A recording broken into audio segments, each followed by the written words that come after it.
I want to talk a little bit about Spider-Man No Way Home. I want to discuss the new and recent rumor mill going around about the movie. I may get into some very minor spoilers, not huge ones as far as anything within the film, just stuff that we've heard for the past, few months, and things that most people watching this channel probably already know about. So be warned, though, if you don't want to see the movie, if you want to see the movie without knowing anything, then this might not be the video for you. But we have to talk about what's been going on with the second trailer, because the talk now has been that Kevin Feige has, and this is the rumor going around, he has made a change to the second Spider-Man No Way Home trailer, where we will not see Tobey Maguire and Andrew Garfield Spider-Man from the Raimi universe and the original, well, the Amazing universe. Not the original was Raimi, they're both original, but Raimi's the first one, the Sony Amazing Spider-Man second one, that we're not going to see them in the trailer. Now, that's been talk that's been going around in the industry and from people on Twitter, leakers, and things of that nature, Reddit as well. Wouldn't it be something, guys? Because this has been rumored now for over a year. It was like last summer we heard this. Wouldn't it be something if Tobey Maguire and Andrew Garfield are actually not in this movie? They've both denied it. Obviously, they have contracts they have to fulfill. They've both made claims, and neither one has confirmed it. Wouldn't it be something if they're not? Well, I think they are in the movie, but I feel like if they are not in the movie, this could be one of the biggest cinematic disasters ever. Just on the fact they're not there. Even if the movie is good, based on the hype it's getting because of these two previous Spider-Man being in it, wouldn't it be something if they're not? Anyways, let's not talk about that right now, but let me know in the comments what you think would happen if they aren't in the movie. So, the topic of discussion has been about how much screen time they have. And the talk is they don't have that much screen time.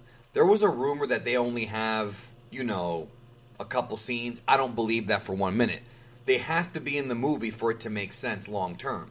They have to be in the movie to reward fans. They have to have moments in the movie where Toby and Andrew's Peter Parker talk to the MCU Peter to maybe advise him or to mentor him. So I think that might be a load of baloney. Now, will they have as much screen time as, the MCU Spider-Man, as the Spider-Man played by our boy Tom Holland? Of course not. This is Tom Holland's story. He is the current and new Spider-Man. But the fact they have less screen time makes sense. Them having little screen time, that's going to piss people off. I think they need to have a scene with all three of them. We need to see something epic here. I think, Kevin Feige knows the hype. He follows the rumor mill. He knows what's going on. And I feel like after a year of this being built up, and he's not in charge of Sony, we know that, but if something didn't get discussed at Sony about bringing them in, let's say that the rumor was actually fake a year and a half ago, or a year ago. It was only about a year ago, a year and a couple months. Let's say that was actually a fake rumor. I would have done the best I could have to get that deal finalized. Just hearing Peter and Toby and plus the reason why we all believe it to be true is because if you remember, guys, last summer there was no rumor about the multiverse. It was, there was some rumors because of Loki and the Doctor Strange movie title, but we didn't know we'd have the multiverse this soon. We had no idea. And we didn't know about how the variants work and different timelines. We knew a little bit, but it wasn't like the knowledge we have now thanks to shows like Loki and things of that nature and What If. So, I think it's without question this is the plan. And they will be in the movie. But I think they're going to do their very best to tell us they won't be. They will do their very best to convince us as an audience that they won't be in the movie. And when we go see the movie, it'll be a big surprise. However, the thing is, we know how the world works. Remember what happened with Endgame. Even though most of us were able to avoid major spoilers for Endgame, there was still stuff out there. We knew about time travel. We knew about Tony going back to 2012. We saw images from the set that was leaked. Interestingly enough, though, how many images from the set of Spider-Man have been leaked? How many of them are real? That's the interesting question. And not many, right? Not many at all. And I feel like this story, as it develops, is going to be very interesting because the deal had to have been made. And I think they will be in the film. And I think we will get a big moment with them. Now, as far as how will the movie do, I think this film will easily do over $1 billion. I think it'll be the most successful Spider-Man movie of all time as far as money goes. It's going to blow away the Raimi movies, which, by the way, made a ton of money, and Amazing Spider-Man, in my opinion. It's already been confirmed to be the longest Spider-Man film of all time, and probably one of the longest MCU films of all time, if they're able to fit everything in, which to me tells me they are. This movie can't be 2 hours. If you're going to fit everything in with Tobey and Garfield, Andrew Garfield, you have to. Like, you have to do it that way.